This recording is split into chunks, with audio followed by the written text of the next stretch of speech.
पुढच्या उन्हाळ्यात पण तुमचं कूलर कामात येईल यासाठी फक्त तुम्हाला या टिप फॉलो करून तुमचा कूलर बरोबर ठेवून द्यायचा आहे.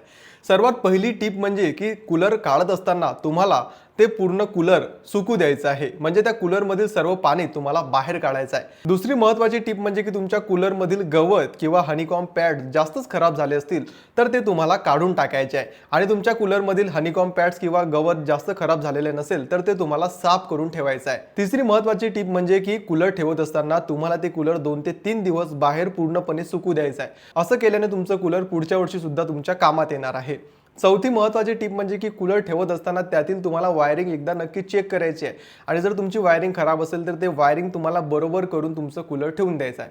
आता जर तुमचं कूलर लोखंडाचं असेल तर ते लोखंडाचं कूलर तुम्ही पूर्णपणे खोलून ठेवू शकणार आहे.